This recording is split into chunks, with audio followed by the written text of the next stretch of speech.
Santos sofreu muito com a ditadura, né, na época da ditadura. Na ditadura, os militares tiveram duas ações no país, e aqui em Santos foi incisivo, que foi a intervenção nos sindicatos para quebrar a espinha dorsal na organização dos trabalhadores, e o segundo passo, concomitantemente, na verdade, foi destruir os artistas, perseguir quem fazia cultura e os intelectuais da região. Isso no país todo e aqui em Santos também. Por quê? Porque um povo sem organização de trabalhador e um povo sem cultura, sem expressão artística, é um povo morto que aceita a pasteurização que vem da cultura dominante. E isso que aconteceu aqui na nossa região e no país todo. Como consequência, nós vemos hoje a nossa cidade uma cidade culturalmente, e aí culturalmente eu digo, não em termos de só de expressão, de manifestação artística, mas a cultura como a condutora de valores e como determinante de comportamentos. Então, essa cidade culturalmente pequeno-burguesa, culturalmente mesquinha, apequenada, e uma cidade que era efervescente, que era pululante, que tinha diversidade, se transformou nisso que eu acabei de falar. Então, esse debate, esse primeiro debate, é essencial porque o PSOL é um partido que está procurando alternativas, um partido socialista, e que tem como preocupação saber como podemos aglutinar as pessoas que são também socialistas e que pensam diferente da cultura dominante, e como a gente pode utilizar a arte como, além de resistência, a arte como transformação da sociedade. Transformar a nossa cidade, o nosso país, o nosso mundo, no mundo capitalista, com valores capitalistas, individualistas, competitivos, no mundo socialista, solidário. E qual é o papel da arte nisso? Então, eu acho que essa pequena reflexão e colocação do que se transformou a nossa cidade, porque eu acho que a partir do local a gente consegue também fazer pensamentos para o universal, né? Mas eu acho que é importante, assim, como a gente resgatar Santos, né? Que se transforma nessa cidade pequena, tacanha e com pensamento mesquinho. Isso eu falo no geral, né? É claro que a gente conhece, mas na média nós vemos isso com um setor cultural que está adormecido. Eu acho que esse primeiro debate tem essa função e agradecer a presença de todos. Obrigado, Eneida. Passar para o companheiro Flávio, que vai explicar qual é que é a intenção desse nosso encontro, né? E claro, com o poeta, com o artista da cidade, ele tem mais a colocar sobre essa questão cultural. E a ideia é o seguinte: depois da fala do Flávio, nós vamos abrir uma reunião, nós vamos 15 a 20 minutos para dar um pontapé inicial, e nós gostaríamos mesmo de que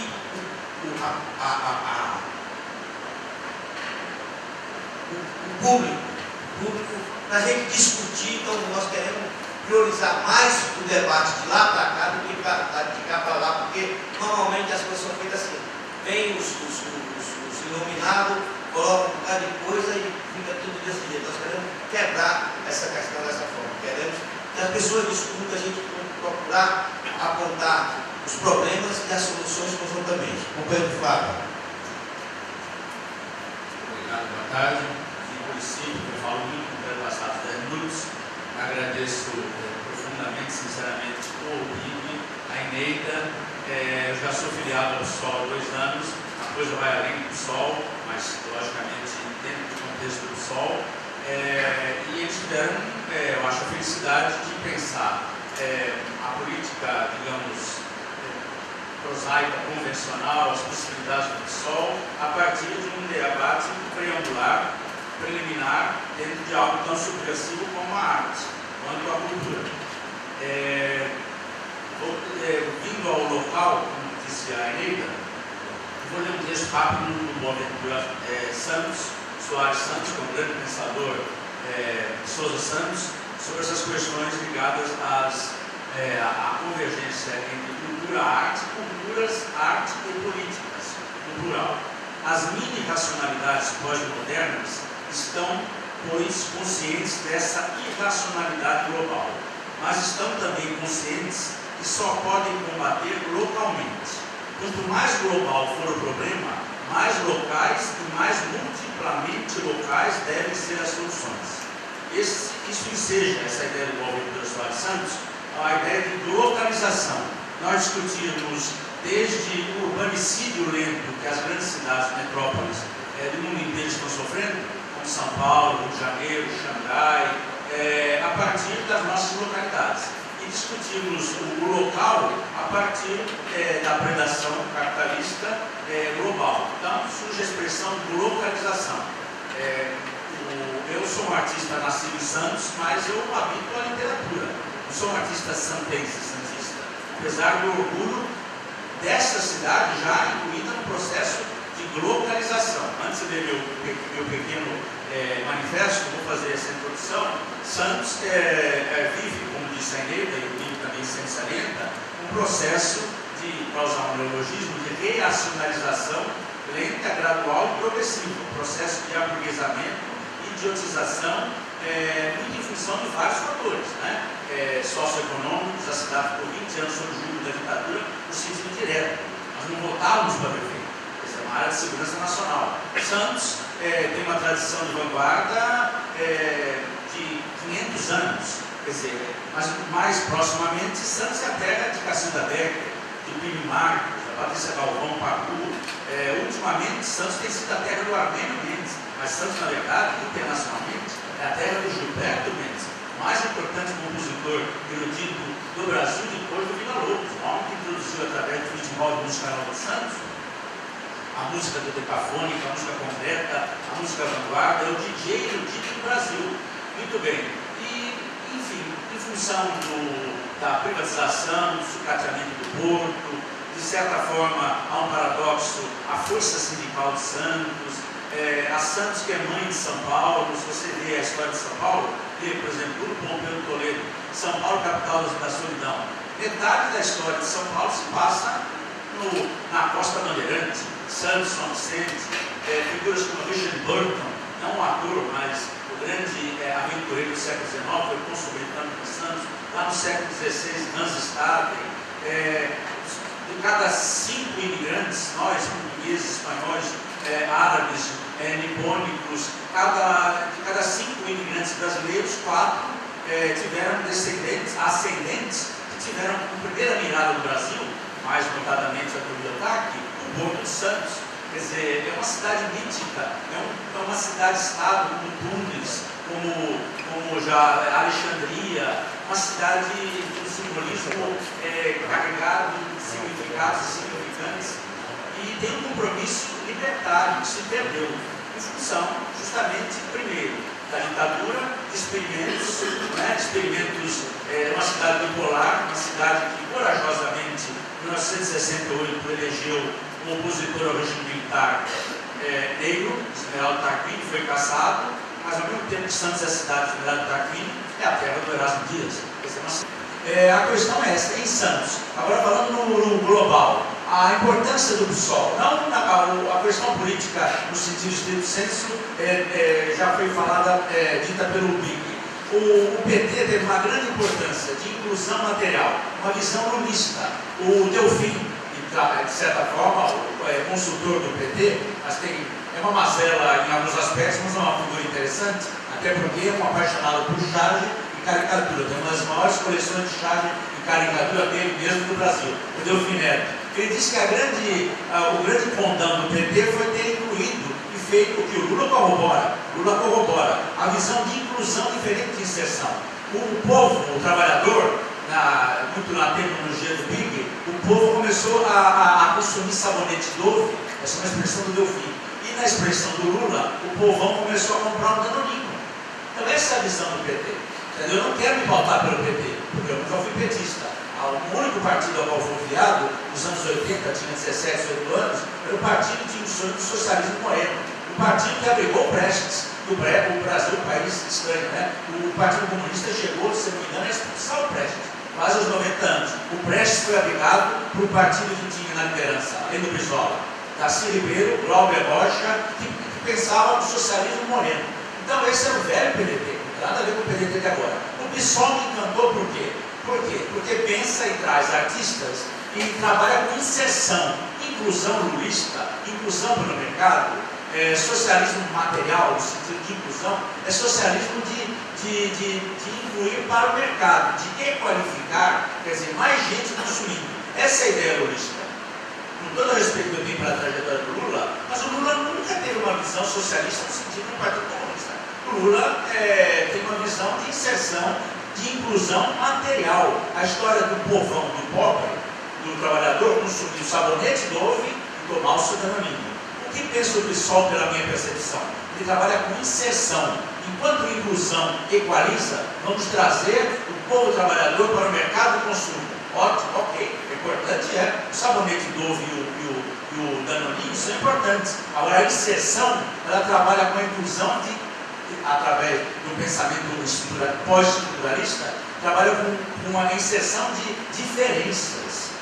Nós temos aqui sindicalistas, intelectuais, jovens artistas, poetas, pessoas ligadas ao teatro. Quer dizer, o PSOL trabalha com inserção, pensando na questão das minorias, na questão da ecologia, na questão radical da regulação da mídia, sem regular a mídia de forma alguma. A Rede Globo é um feudo, quando falarem em TV Tribuna, quem não é de Santos, TV Tribuna é Rede Globo, Rede Globo do Maranhão, Sarney, Rede Globo de Alagoas, Renan Calheiros e Collor, Rede Garatu, lá sei o quê, Antônio Carlos Magalhães Bahia, sem regulação de mídia.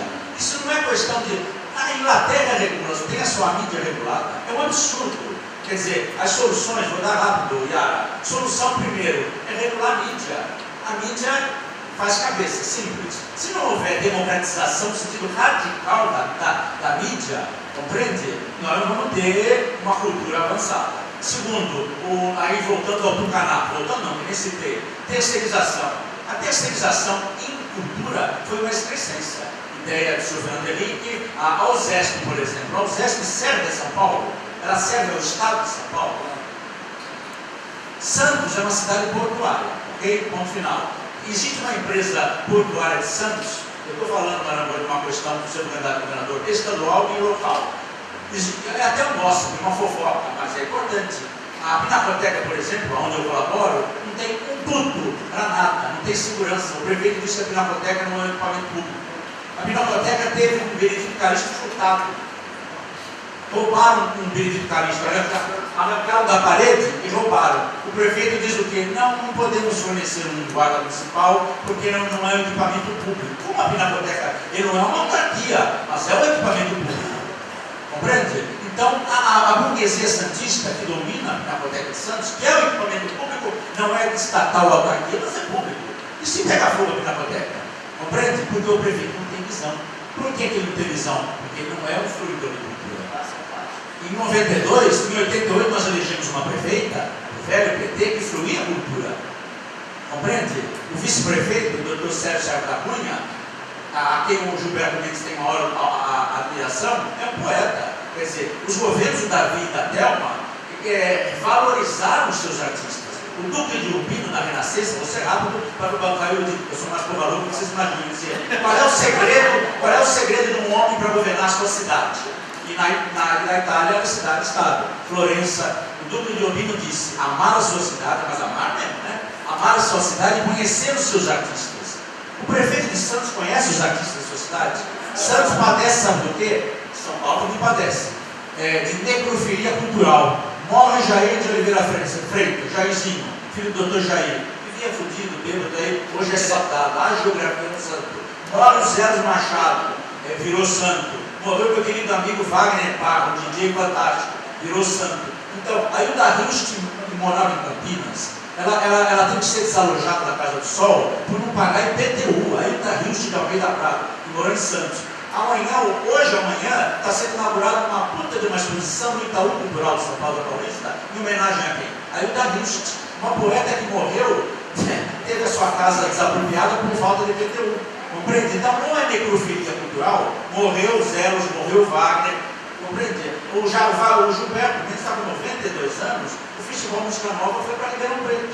Compreende? Então essas questões são complicadas. Secretaria de Cultura para quê? O primeiro secretário de Cultura de São Paulo, sabe quem foi? Mário de Andrade.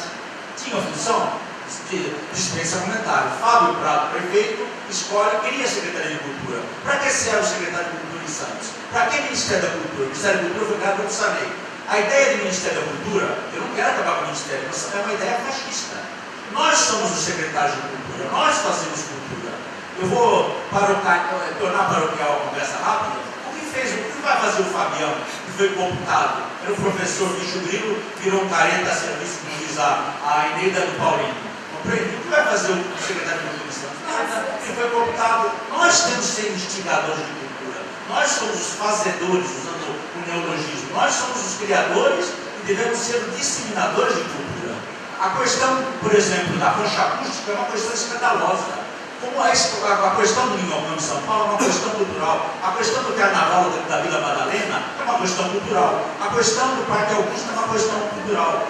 Enfim, aí vamos ao macro. Eu passo em São Paulo, a grande manifestação contra o horror que aconteceu em Paris, eu vi quem comandando nas ruas de São Paulo? O Gilberto Marangoni. Eu conversei com ele sobre isso, trabalhando como cartunista, um pensador intelectual que em outubro, novembro, estava competindo ao governador, um discurso brilhante, uma performance estupenda, e não é confete no estudado a isso. Logo depois do que ocorreu em Paris, ele estava nas ruas de São Paulo, trabalhando como artista, cartunista, combatendo o horror que aconteceu em Paris. Quer dizer, esta é a visão de cultura. Não existe Santos, não existe Paris, nós vivemos essa questão da localização. Então, as mazelas, falta de participação nossa. Conselho, não existe algo mais fraudulento do que conselho de cultura, conselho de saúde. Isso conselho de cultura, de saúde e educação são apêndices de qualquer prefeito. Compreende? Eu não faço parte do conselho de cultura, porque eu sei que tudo cada marcada. Nós precisamos ser figuras instigantes, perturbadoras, e a função do PSOL é essa, é fazer um socialismo de inserção, não de inclusão. Por isso que eu sou uma figura que estou entusiasmado, sair do meu castelo de poesia para fazer política de maneira visceral. Não é? Essa questão, por exemplo, da terceirização. A terceirização é essa. Eu sou um otimista patológico.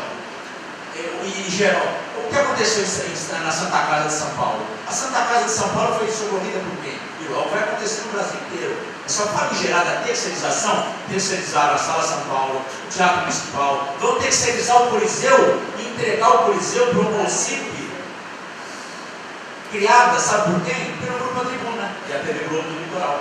Imagine o Grupo Tribuna comandando o município do Coliseu. Compreende? Então eu ia falar sobre outro assunto. A Santa Casa vai ser salva agora de São Paulo por quem?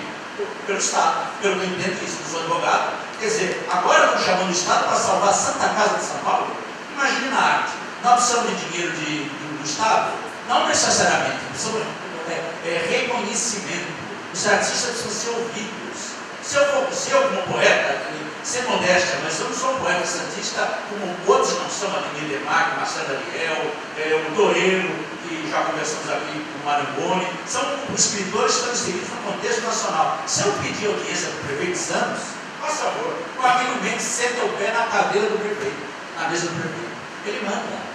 Entendeu? O Armênio, o Grupo Tribuna, entendeu? Isso aí. Aí eu ia falar uma coisa importante.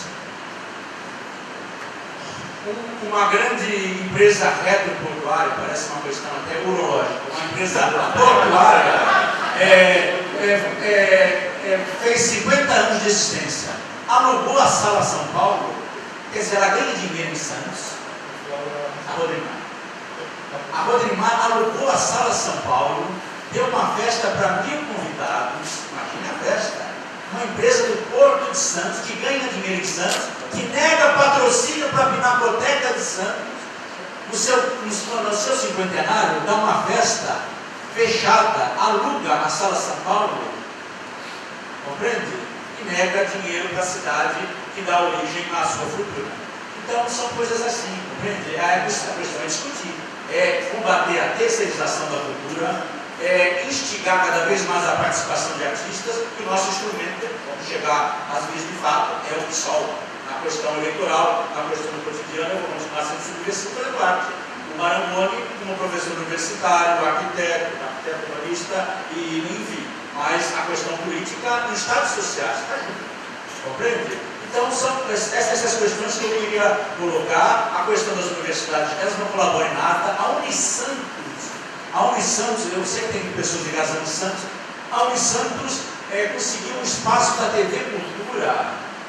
Ela empresta o espaço da TV Cultura para um colunista social eletrônico, quando deveria estar cobrindo saraus da cidade, grupos teatrais. A Unisantos é uma concessão de uma universidade, a PUC de Santos. Quer dizer, são mazelas escandalosas. Né? Agora, veja que momento maravilhoso. Um sábado chuvoso, entendeu? Um sindicato abriu espaço, um partido com um número de pessoas. A questão da crise da cultura, eu sou um ativista patológico, eu para conseguir um Nietzsche, uma Clarice Lispector, quando eu fiz 50 anos, há 15 dias, para eu conseguir uma Clarice Lispector, um Nietzsche, em 1980, com 15 anos, era custo. Hoje você tem todo o conhecimento humano ao dispor do seu dedo, uma sonata, uma sinfonia de Scarlatti, sinfonia não, uma sonata de Scarlatti, um Frank Zappa, um Pierre Boulez. Você quer ouvir o Tom Waits, que eu acabei de citar? Você quer conhecer a obra do Lucian Freud, do Francis Bacon? Você tem tudo. Esse é o paradoxo. Por que os filhos da burguesia são ignorantes? Eu me entendo, quer dizer, eu sou otimista, porque o conhecimento humano está ao nosso dispor. E as pessoas estão, que mundo nós vamos viver? É um mundo interessante, é um socialismo ou luminoso, cibernético, ou uma nova idade média high-tech, que a gente vai ficar lá na nossa catacumba eletrônica, entendeu? Porque agora tem que instigar, não é? A saída é essa, eu só vejo a saída do homem Faber. O homem Faber está sendo superado, o homem que faz. Está surgindo o Homo Ludens. Para finalizar mesmo, São Paulo também, mas Santos é uma cidade fácil de ser governada. Santos tem o hardware perfeito. Santos é uma cidade geriátrica, no bom sentido. As pessoas se aposentam do Banco do Brasil, querem morar onde? Serra Negra, Vitória. Agora não pode virar comum, entendeu? Lá, uma cidade tem que ter boemia. Santos não tem mais boemia, não tem vida noturna. Santos é a única cidade do Brasil que tem hotel que fecha o bar de madrugada. Vai do hotel fechado? Eu nunca vi. Compreende? O Toninho Dantas morreu de desgosto, estão acabando nos festivais. Entende? Então, o hardware de Santos, eu acho que a importância nossa, de quem faz cultura, porque eu vivo no eixo rodoviário Santos-São Paulo, sou apaixonado, enfim, São Paulo, isso me fascina, nós somos privilegiados. Se Santos fosse longe de São Paulo, você falou de Bauru, tem família em Bauru, família BR em Bauru, franciscano, não sou franciscano, mas enfim, a história, vamos lançar um livro agora sobre a grande figura de Bauru, uma das maiores figuras de Bauru, com todo respeito, eu também estudei bauruense, com uma capetina, a Eni, muito bem. Então o que eu ia falar, se Santos fosse longe de São Paulo, nós estávamos fodidos e montados. Essa é a questão do cultural de Santos, sabe por quê?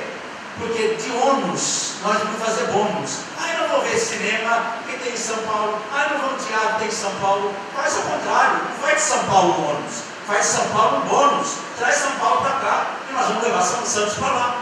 Compreende? Haver uma retroalimentação, uma parceria radical entre Santos e São Paulo. Então o hardware de Santos é fantástico, tem tudo, uma cidade calma, plano, tudo, mas o software está de amargar. É uma excrescência burguesa de quinta categoria, é do bairro prédio. Já está fora. Prédio é isso.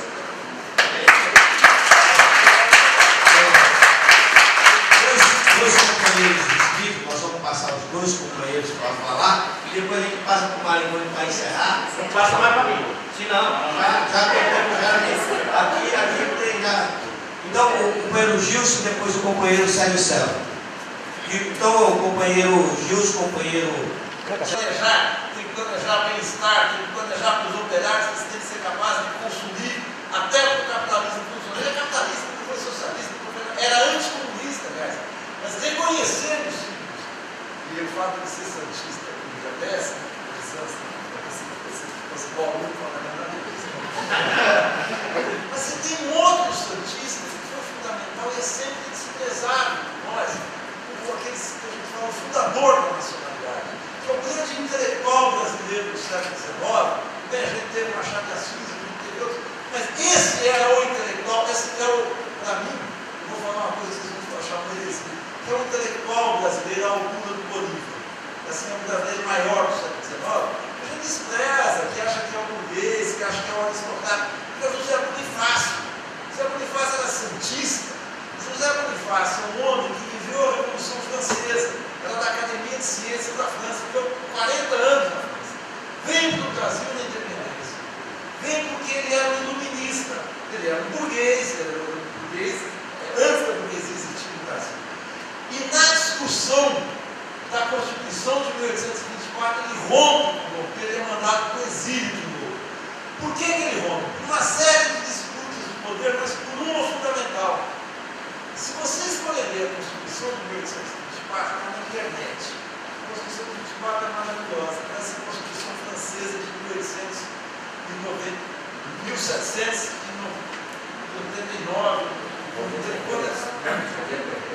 93.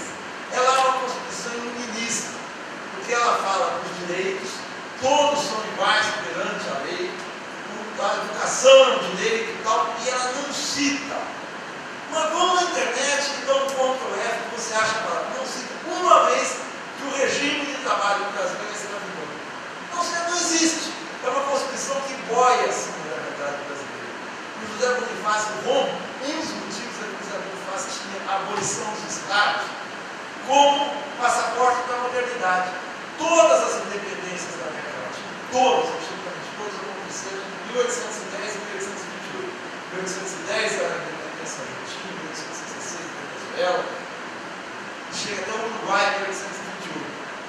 Todas foram repúblicas que aboliram a escravidão. A única que conserva o império, conserva o regime absolutista e a escravidão é o Brasil. O José Bonifácio se bate contra isso. Então, ele é fundante na ideia de nação do Brasil. E a gente despreza porque a direita se apropriou. Claro, ele era um cara conservador, era um cara, não vamos achar que ele era proletário, ele não era.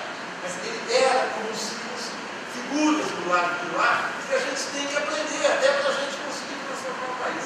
Eu não quero me prolongar muito nessa questão do José Bonifácio, mas falar um pouco dessa questão da cultura num partido político. A gente não pode achar cultura, isso os sindicatos têm bem em mente, e pelas atividades que tem, achar que cultura é aquilo. Quando a gente faz uma atividade política, você faz uma atividade de socialização. Então, depois que você faz o debate, depois que você tem um discurso, depois você bota um pouquinho de pagode, o pessoal tomar uma cerveja, tal, atividade cultural. Então, não pode ser isso. Não pode, porque tem que fazer parte da nossa atividade, até de coletivização, de juntar as pessoas. Então, cultura, como o Flávio falou, tem que cultivar, a raiz é a mesma da palavra. E todos os grandes movimentos políticos, eles são precedidos ou acontecem junto com a inquietação social. A Revolução Russa explodiu em 7 de novembro de 1917. Ela vem do movimento que vem de 1905, da queda do czarismo, da queda da servidão que é de 1860, passa pela formação da classe operária russa, mas passa pela formação da Rússia como centro cultural europeu importante. O grande romance do século XIX é francês e é russo. Tolstói, Dostoiévski, e depois, no começo do século XX, a poesia do Mayakovsky, o cartaz, a arte gráfica, a fotografia do Mayakovsky, o licitista, era um grupo grande de publicistas, de poetas, de artistas, que junto com a Revolução Russa, eles fazem uma revolução na cultura, que é sempre abafada pela Revolução Russa. E eles acabam indo até mais Einstein no cinema. Se a gente assiste não só os filmes que a gente vê da Einstein, o Coração do Potemkin, o filme dele sobre a Revolução Russa mesmo, o Turbo, mas um filme de 1927 de um cineasta chamado Silverkov, ele pega um metro quadrado, deixa uma câmera no centro da cidade, filmando o dia inteiro a movimentação das pessoas. Não é só a propaganda da revolução ciclista, como a Einstein faz, com as tomadas de cena revolucionárias, mas a revolução na própria estética, na própria arte, na maneira de filmar. Você vai ver o Birdman, todo mundo fica espantado, porque o filme parece perfeito, uma câmera só, uma tomada do começo ao fim. Assista o filme. Não só o roteiro, mas a maneira que é filmado. Os russos faziam essas coisas no começo do século XX. Todo mundo fala da Semana de Arte Moderna de 22, mudou a cultura, sim, ela era patrocinada pelos cafeicultores, mas ela tem um papel central por tirar da arte aquela linguagem macharelesca de advogado, que tinha a poesia parnasiana no final do século XIX, e botar o linguajar das ruas. Ela faz um variedade, com uma bandeira também, põe a prosa do dia a dia. Mas 1922 é o ano do tenentismo, é o ano da fundação do Partido Comunista. Por quê? O que isso expressar? A Semana de Arte Moderna é uma das expressões de uma transformação brutal de uma sociedade que era agrária, que começa a virar industrial.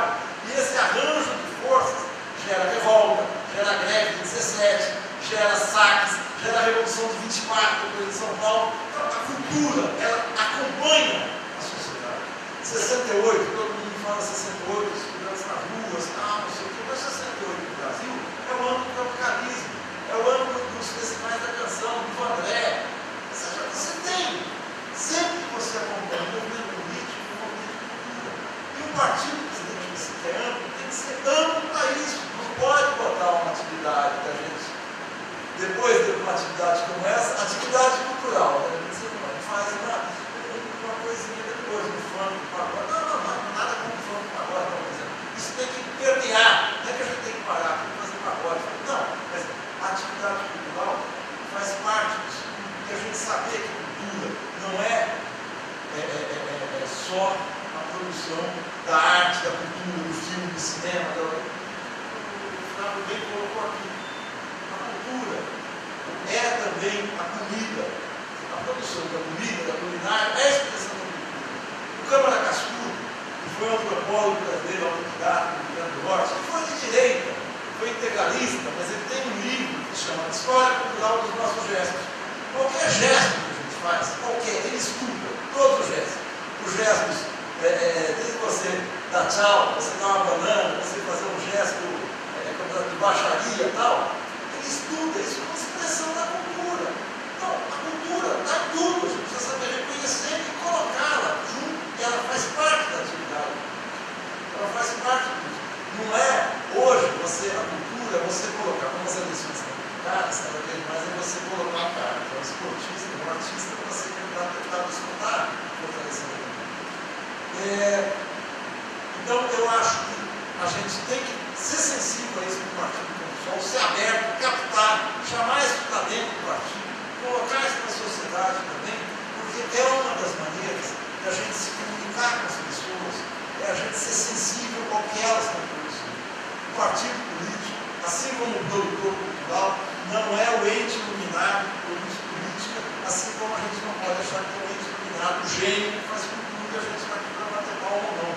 As duas coisas têm que ter duas mãos. Eu quero, caminhando para o final, do que eu quero dizer o seguinte, mas a gente tem que ter uma política também.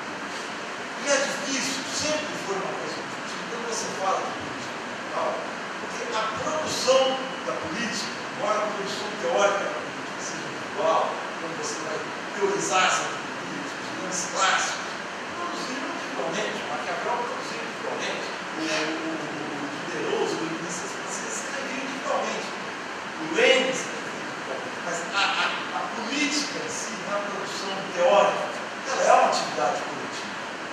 A cultura tem essa contradição, ela expressa no subjetivismo, muitas vezes, a sua produção, a produção artística do Flávio, a produção literária, isso é profundamente individual, mas o que se quer, o que a gente quer, é a apropriação coletiva, a troca coletiva. Essa contradição muitas vezes faz com que se tenha a ideia de que quando você quer falar de política, você quer dirigir a cultura, dirigismo cultural.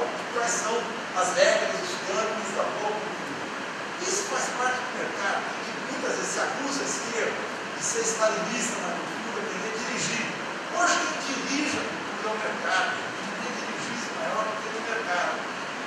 Eu fiz 2 livros, um livro que é uma fotografia do Barão de Mauá, tem história de direitos humanos, numa editora que foi patrocinado pela Lei Rouanet. Aqueles livrões que se chama Coffee Table Book.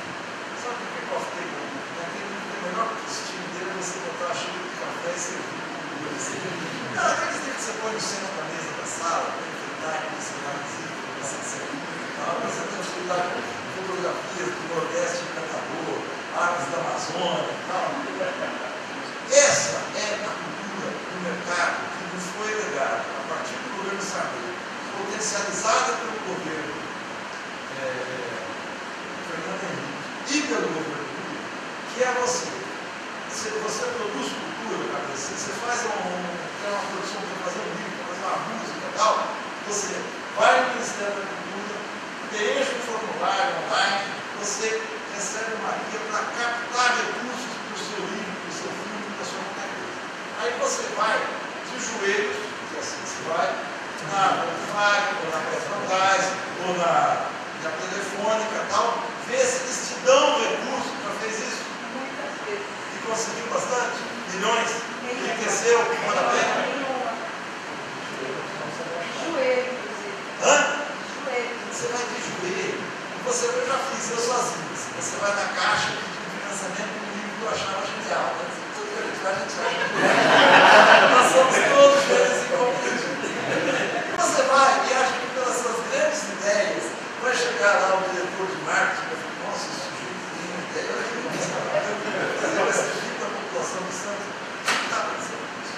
Ele está pensando em 2 coisas. Está pensando, como é que eu vou colocar o logotipo aqui da empresa, grande no mercado e tal. Esse filme ele vai, eu vou ganhar em termos de margem com ele. Eu sou, por exemplo, um político democrático da Guiné Equatorial, que meu logotipo vai lá, eu limpar na barra. Então é isso. Né? E segundo, se o artista que está fazendo é alguém conhecido, vai me garantir um retorno.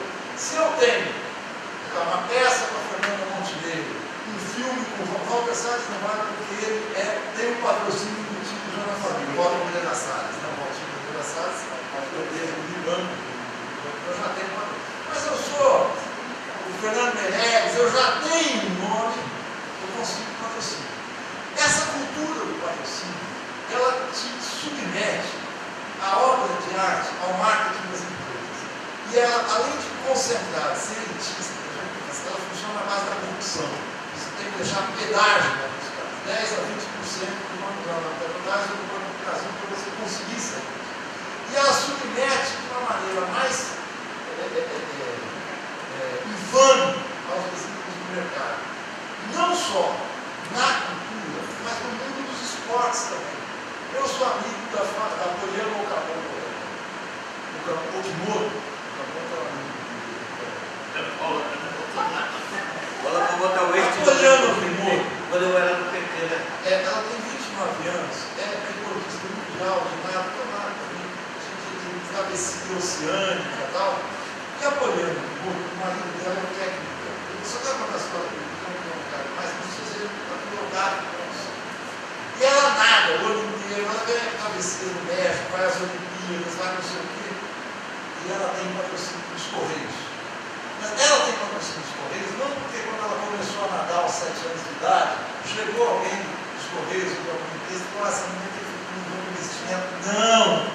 Quando ela já era campeã sul-americana, depois de muito correr de joelho, pedindo patrocínio, ela conseguiu. E o marido dela falou o seguinte, nós ficamos o ano inteiro para ser campeões, ser o primeiro lugar.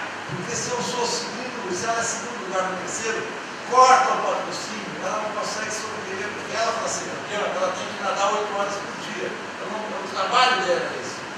Se ela é segundo lugar, se ela é terceiro, acaba o patrocínio, ela passa fome mesmo. Os artistas tipo de Vargas que não tem patrocínio, passam fome. A cultura do patrocínio é a cultura última do capitalismo, do campeão. É a cultura da meritocracia. Está em primeiro lugar que você já está formado. Não, base.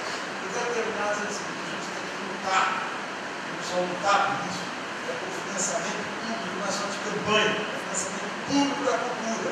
Você tem um fundo do Ministério, as empresas que querem doar, fazer denúncia fiscal, façam para o fundo de cultura impessoal. Tem um concurso público transparente em cada modalidade: livro, literatura, poesia, dança, escultura, arquitetura, culinária, para você conseguir financiamento de maneira transparente. Acabar, não é isso sim é sacanagem, não é sacanagem colocar, isso é sacanagem. Isso é uma sacanagem do mercado, dentro das regras do mercado. Você financia o melhor, você não financia o país para ele melhorar e se tornar o melhor. Eu vou acabar aqui. Não, Marcos.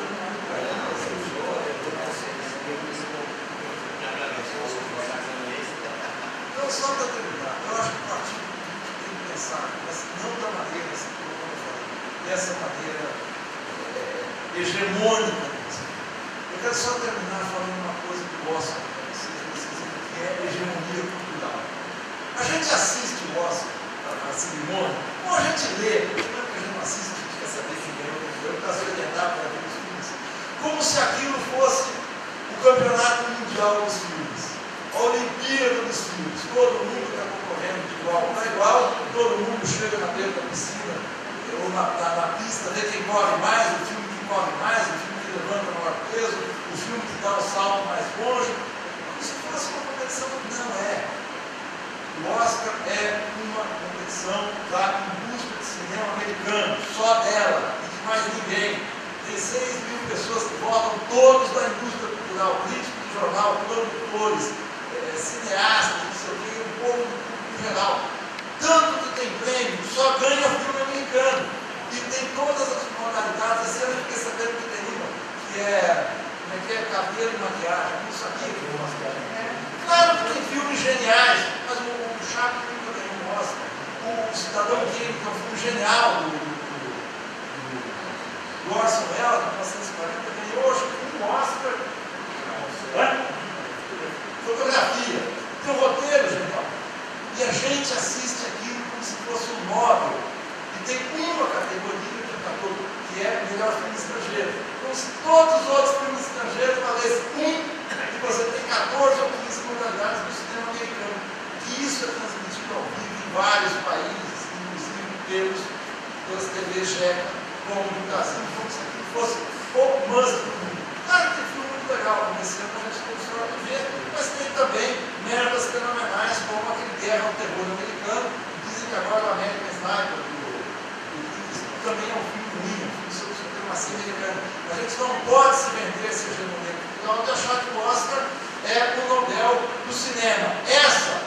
Embora eu goste dos filmes, mas esse é o tipo de cultura que a gente tem que evitar, combater, construir uma alternativa de uma cultura participativa, mas uma cultura mais do que participativa, coletiva, de todo mundo, que todos tenham condição de produzir, mesmo quando a arte está falando da minha subjetividade, da minha individualidade, do meu mundo particular.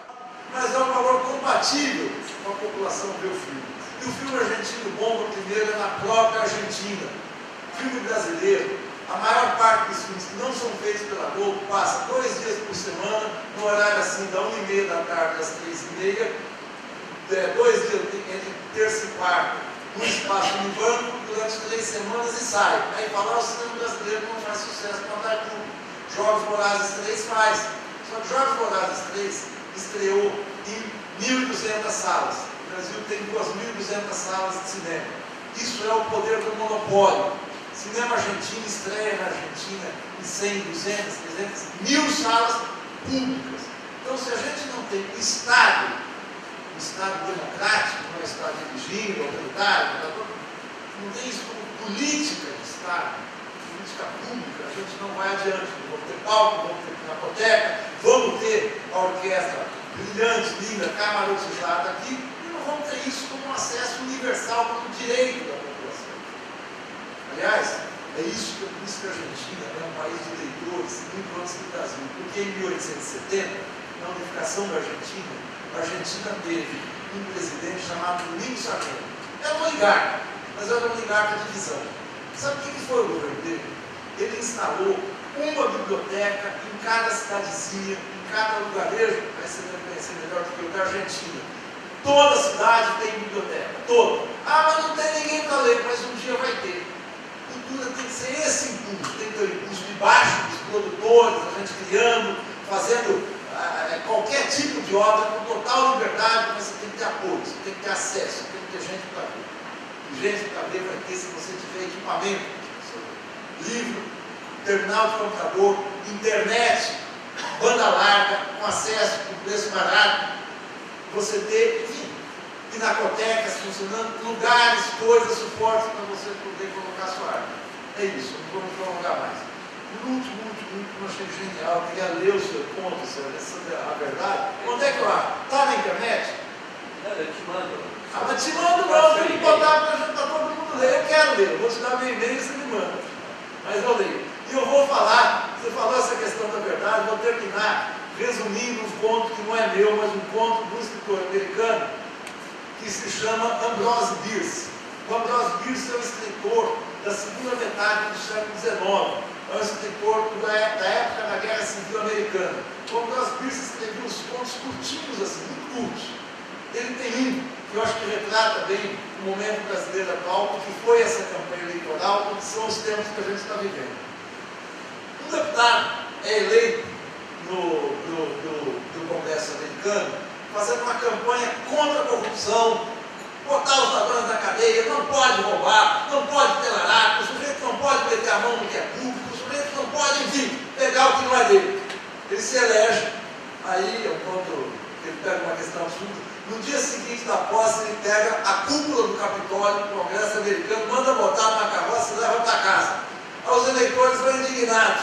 Você não fez na campanha? Dizendo que não ia roubar, que não pode roubar, que isso é uma imoralidade. Só leva embora a cúpula do Congresso americano para sua casa. Falou, é isso mesmo. Não, nós estamos indignados, vamos tirar o senhor do Congresso. Não, mas vem cá, meu amigo, eu quero falar uma coisa. Em algum momento da campanha, eu falei que era proibido mentir. Não, pois é, você confundiu, é verdade, então está absolvido e tal. A campanha eleitoral de 2014 era isso: desenvolvimento, emprego, ampliar programa social, não sei o quê, não pode roubar, combater a corrupção. Nós estamos vivendo isso. Ninguém falou na campanha que não podia mentir. Esse é o marketing. O marketing é uma outra modalidade da cultura que a gente não dá. O marketing político. O marketing político é invenção. O marketing político é mentira. Na literatura, quando a gente tem a mentira, tudo bem. Garcia Marques faz o realismo fantástico, sai da realidade, 100 anos de solidão, o cinema faz a mentira, a arte muitas vezes é a mentira, é você inventar a ficção, mas isso é arte. Quando querem te vender a mentira, quando isso é realidade, é isso, só que eles não te avisam. A gente tem que saber, olha, nas campanhas eleitorais prometem tudo, menos que não vão mentir. Esse ponto que eu acho genial e vai um pouco na ideia do que o cérebro fala que o soro é verdade. Se todo mundo falasse a verdade, o mundo seria impossível. Eu, por exemplo, continuaria falando que eu não agradeci de coisa alguma. Mas eu agradeço a todos vocês, gente. Obrigado. Pessoal, para encerrar, nós só queremos agradecer e vamos fazer outras atividades para a gente tentar suprir um pouco o que o Estado não faz. Nós temos que tentar fazer, porque nós precisamos ter mais mentes trabalhando, conspirando.